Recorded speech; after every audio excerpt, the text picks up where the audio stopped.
Welcome everyone. Today we will continue with our topic of evaporation. Yesterday we discussed about definition and factors affecting rate of evaporation. So there are total 4 factors which affects the rate of evaporation. These factors are temperature, surface area, humidity and wind speed. Today we will discuss about these factors one by one. So the first factor is temperature. For temperature it is given here, when temperature is increased, the rate of evaporation increases. That means if we are increasing temperature, rate of evaporation increases, and when we will decrease temperature, then rate of evaporation decreases. This we can understand by taking a very simple example of drying up of wet clothes. We know that wet clothes will dry up much faster during hot sunny day, because during hot sunny day the temperature is very high, and that is why rate of evaporation increases and wet clothes dry up much faster. Second one is surface area. For surface area it is given, when surface area is increased, the rate of evaporation increases. So here also, when we are increasing surface area, rate of evaporation increases, and when we will decrease surface area, rate of evaporation decreases. This we can also understand by taking almost the similar example of drying up of wet clothes. What we have to do here is that we have to take the two same cloth piece, and both are wet. One we are spreading completely, and the other one we are folding it and then spreading it. So the one which is folded, its surface area is less, and the one which is spread completely, it is having larger surface area. And we can easily tell that the cloth piece which is spread completely, that is going to dry up at much faster speed than the one which is folded. So this is the reason that when we are increasing surface area, rate of evaporation increases.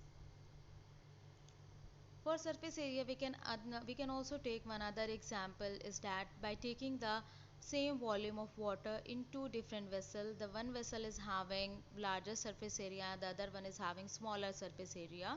For example, if I am taking 500 ml of water, then one vessel which I am choosing is a bowl having a larger surface area, and the other one is a glass. So definitely glass is having less surface area than the bowl. So in the bowl, water is going to evaporate much faster as compared to the one which is kept in glass. It is because of the difference in the surface area. In bowl, the surface area of water is much more as compared to the water which is kept in glass. Now the third one is humidity. For humidity it is given here. Humidity is the amount of water vapor present in air. So this is the definition of humidity. When the humidity is increased, the rate of evaporation decreases. So to understand about the condition of humidity, this is the season which is currently we are.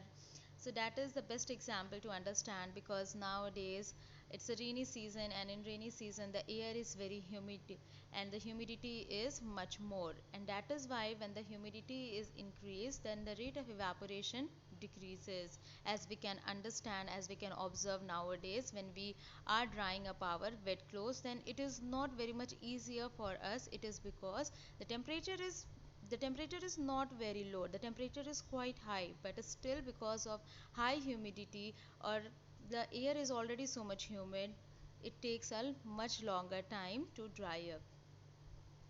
So what is the reason behind this factor of humidity, that when humidity is increased and rate of evaporation decreases? It is because air is having a fixed capacity to hold water vapor, and that is why when already air is holding large amount of water vapor, then its capacity decreases to hold more water vapor, and that is the reason if rate of evaporation decreases. Now fourth one is wind speed, which is the last factor, but this factor is also very important. So for wind speed it is given, if the speed of the wind is high, the rate of evaporation is also fast.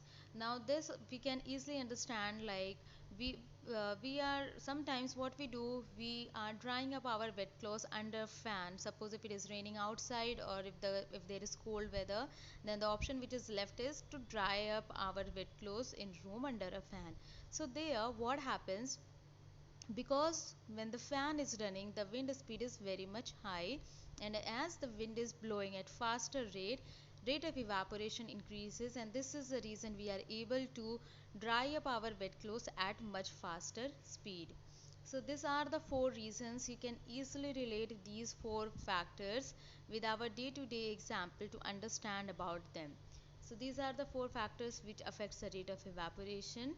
Now this topic of evaporation is very important for your exam, so you try to prepare it well. It's very easy to understand, and it's very easy to attempt also to answer the questions based on this topic. So you try to understand this, try to prepare well, you will be able to do it. So I hope that so this is the last topic of for revision. Also we completed all the topics for revision also. So I hope that you have understood all the topic. You have to complete your notes with all the questions and everything, and you just start preparing for your exam, because only one chapter is there in chemistry, and easily you will be able to cover it. Now what you have to do, you have to go through all the videos and the notes, and if you are just going through all the videos and notes, that is also almost sufficient for you to attempt all the questions in exam. Thank you so much.